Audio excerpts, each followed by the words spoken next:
आज तो मजा हो रही है, जो लोग डिस्क्रिमिनेशन कर रहे हैं वही कह रहे हैं एट्रॉसिटी को समाप्त करो। जो लोग हजारों साल से डिस्क्रिमिनेशन करते आए हैं, जो गांव में महिलाओं की इज्जत लूटे पाटिलगिरी करके, पाटिल का घोड़ा का तान आला पाटिलच्या घोड्याला, और वो पाटिल के घोड़े को तान आया और एट्रॉसिटी करता है, डिस्क्रिमिनेशन कहता है। वो कह रहा है एट्रॉसिटीज एक्ट को चेंज करो।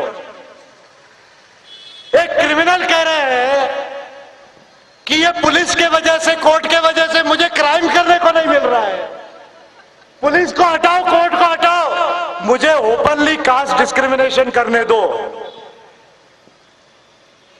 शरद पवार और वो कौन, संभाजी भोसले, राजे नहीं, राजे गेले।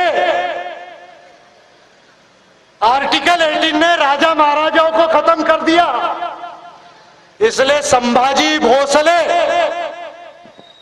संभाजी राजे नहीं, संभाजी भोसले और शरद पवार,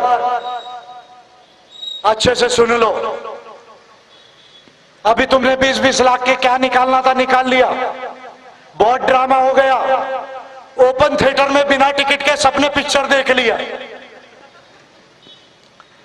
तुम्हारे बाप में दम होगा ना तो एट्रॉसिटीज एक्ट को कैंसिल करके दिखाओ, विजय मानकर चलो। ये शरद पवार को ओपनली चैलेंज कर रहा हूं, संभाजी भोसले को ओपनली चैलेंज कर रहा हूं, और अब नासिक में आ रहा हूं, फिर चैलेंज करूंगा आपको।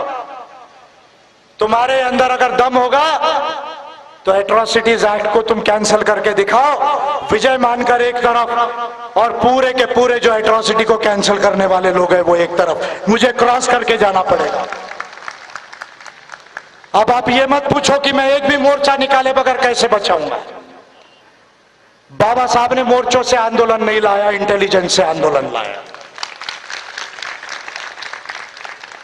मोर्चों से आंदोलन नहीं आता। मोर्चों से हमको लगता है कि परिवर्तन आ रहा है, लेकिन मोर्चों से परिवर्तन नहीं आता। रैली से एंटरटेनमेंट होता है, लेकिन एनलाइटनमेंट नहीं आता। अरे ये नौटंकी बंद करो। बाबा साहब अंबेडकर ने रेवोल्यूशन कॉन्स्टिट्यूशन से लाया, बाबा साहब ने रेवोल्यूशन इंटेलिजेंस से लाया।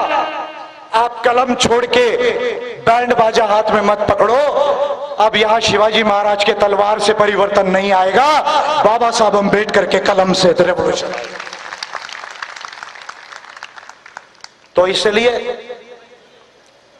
ह्यूमन राइट्स को संविधान में लाना होगा, ह्यूमन राइट्स को संविधान में लाना होगा। और भारत में जितना कानून बन रहा है, जितनी नीति बन रही है, वो बनने से लेके लागू होने तक भारत की तमाम पॉलिटिकल पार्टीज और सिविल सोसाइटी, एनजीओ और भारत के नागरिक, इनका उसमें पार्टिसिपेशन होना चाहिए, इनमें उनका पार्टिसिपेशन होना चाहिए। ये ह्यूमन राइट्स लॉ के लॉ और पॉलिसी बनाने का तरीका है। आप ये नहीं करो कि हमने कमेटी बनाई और कमेटी में बहुत होशियार लोग थे और बाद में कमेटी ने ये रिकमेंडेशन दिया और अब कमेटी पार्लियामेंट में आ गया, पार्लियामेंट में व्हिप इश्यू कर दिया और वोटिंग कर दिया। सरकार ने बजट बनाया, किसी को नहीं पूछा बजट में क्या दिया नहीं दिया, और बाद में लोग यहां चिल्ला रहे, मोर्चा निकाल रहे, आंदोलन कर रहे। हर साल तैयारी चल रही, आमची मागणी पूर्ण करना, आमची मागणी पूरी करा, आमची मागणी पूर्ण करा। मागणी काही पूर्ण होत नाही। का मागणी पूर्ण होत नाही? Because there is no fair procedure of rule of law. There is no fair procedure of rule of law. Human rights, democracy, rule of law. Human rights, democracy, rule of law. Human rights, democracy, rule of law. इससे दुनिया ठीक हुई है, शिवाजी महाराज के तलवार से नहीं हुई। और आपके हिंदू राष्ट्र के स्लोगन से भी नहीं हुई है, इस बात को समझो आप।